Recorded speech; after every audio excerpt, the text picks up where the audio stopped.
one of the reasons that this country has survived, one of the reasons our freedoms are still somewhat intact, is because men and women have died to defend us.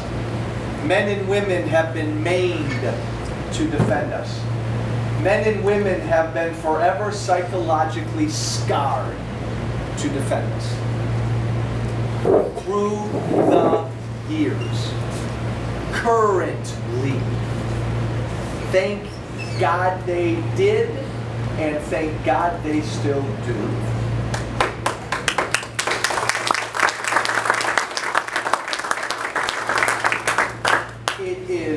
I am of the opinion, and I have always been of the opinion, that the men and women who have worn the uniform are heroes. The beautiful thing about these men and women, and we all know them, they don't think of themselves as heroes. We do. Those of us who have been protected do. Those of us who sleep at night freely do. We call them heroes for our benefit. So let's do that right now again. If you wore the uniform, if you served this country, please stand up or raise your hand to be recognized.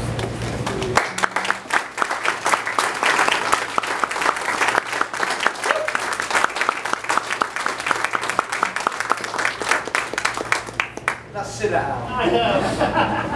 I can't stand long enough. You can't stand long enough. Thank you, thank you. Look, no secret. I said before I got elected there wasn't going to be a member of Congress as accessible as me. Now why did I say that? Why do I still do this?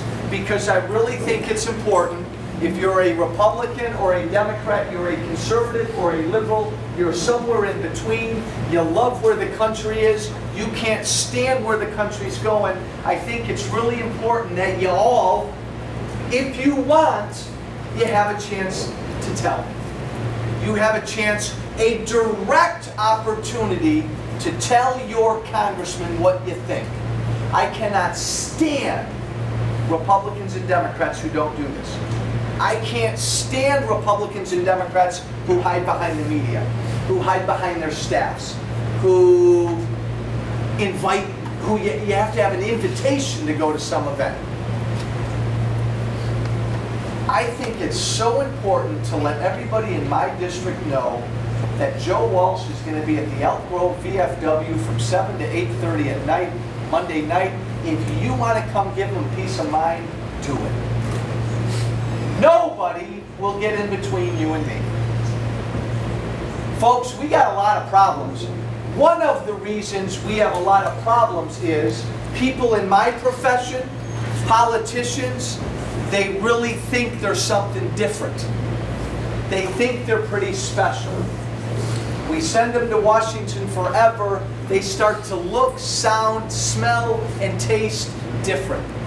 They make different rules for themselves. They impose things on us that they don't impose upon themselves. And worst of all, they really don't get with the people they represent and listen to the people they represent like they used to. We got to change that. So that's the way I've been as a congressman. It's the way I'm trying to win this election. I'm going to do the same darn thing.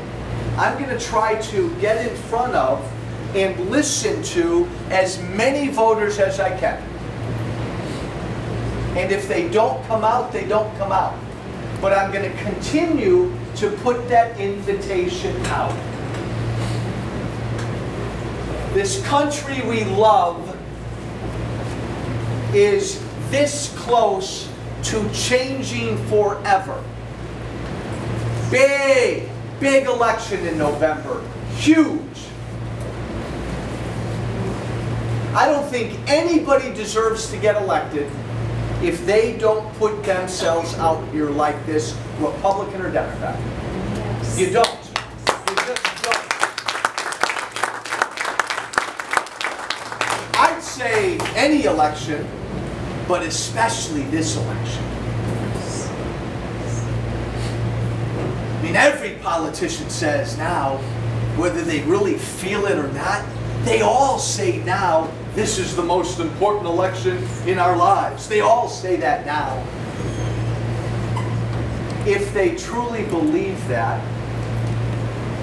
you got to campaign like you really believe it. And I'm going to do that.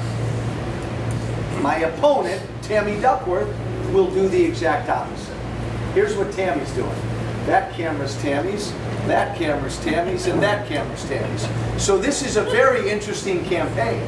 This is a campaign where Joe Walsh is out as much as he can, listening and chatting with folks, and Tammy Duckworth is filming Joe Walsh, listening and chatting with folks. Hey, we'll see what works. I know they drew a tough district. I know they drew a district not just to elect a Democrat. No, come on. Let's quit playing that game. Axelrod, Emanuel, Durbin, they drew a district to elect Tammy. They did it 6 years ago. It didn't work. They're trying to do it again.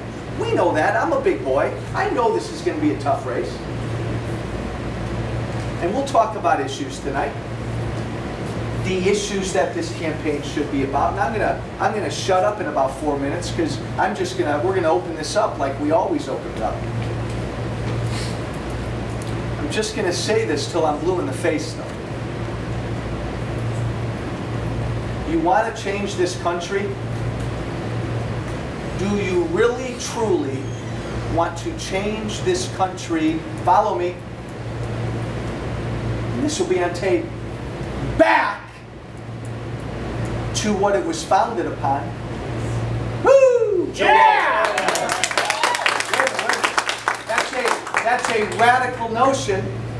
Joe Walsh wants to go back to what it was founded upon. If you really, truly want to change this country and right this country and save future generations from a debt they'll never forgive us for, that's on you.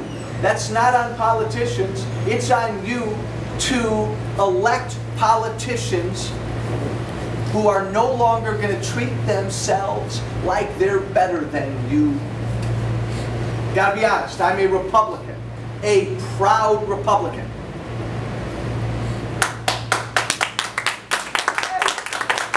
A smattering of applause. You all know, many of you know, my Republican Party doesn't always love me.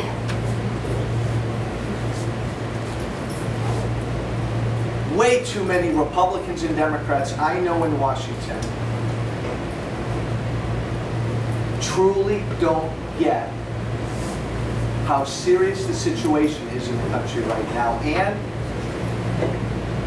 they truly don't think they need to listen to you. Honest to God truth. We'll answer that in a minute. Because when I went to Washington a year and a half ago, and Joe Walsh sleeps on the floor in his office, and Joe Walsh said, I'm not going to take that congressional health care. It's too good. I'm not taking a congressional pension. I don't think members of Congress should get a pension. I'm a term limit guy. I'm only staying in Congress if I'm lucky enough, 6 years. And then I'm coming back home, and I'm going to work, and you're going to go represent us. And I'm going to do this every weekend I'm home. Most of my colleagues looked at me like I was crazy. There are a few other guys like that. If you truly want to change the country, and I say this to my Republicans, you got to change who's representing us. That's not going to happen if we leave it up to them. We have to. So, do not reward this year any politician, any candidate, not this year, guys, who will not, on a regular basis, put himself or herself in front of everybody and say, I want to be your representative. Here's what I believe in. You tell me what you think.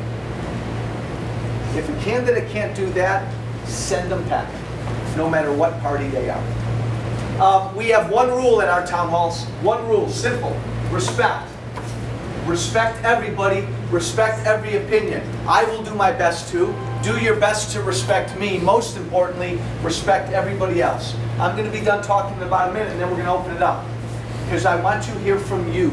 I want you all to be able to sound off on any issue you want to sound off on. I want you to tell me what's on your mind. I want you to tell me what's bothering you. I want you to tell me what you're concerned with. You know what I think. I think right now this is the greatest country in the history of the world, and we're dying. I think America is like some great, strong giant that's laying on its back. It's strapped down by government. You know what I think? I think government is sitting on us right now. If you are a small business owner in this country, oh my God, I pray for you every night. I don't know how you make it with everything we do to them. If you're a man of faith or a woman of faith in this country, you ought to be every bit as scared as I am, because we're getting to a point in this country where the government's going to be able to tell you how to practice your faith. Boy, that scares me.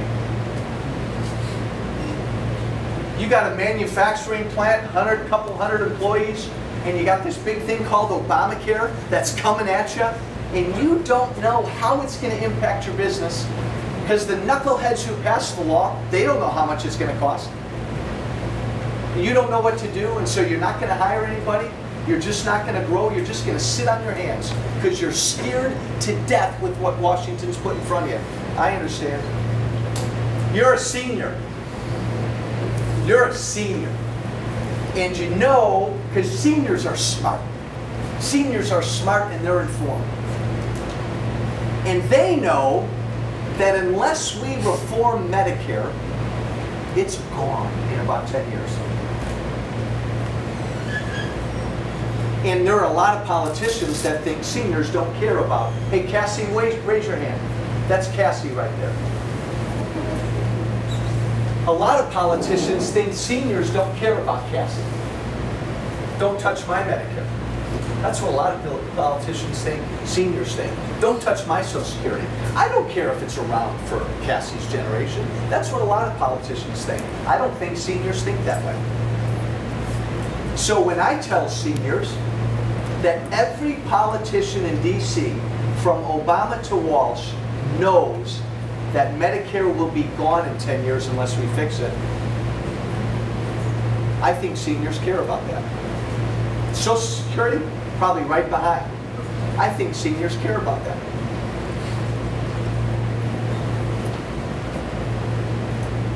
Americans aren't working. Here's the election in 30 seconds, and then I'm done. Americans aren't working. Don't ever believe the unemployment rate's 8.2%. It's not. Okay? At least double. The economy's not growing. Every quarter, we revise our growth down. We're not growing out there. And you don't believe me? Take my hand.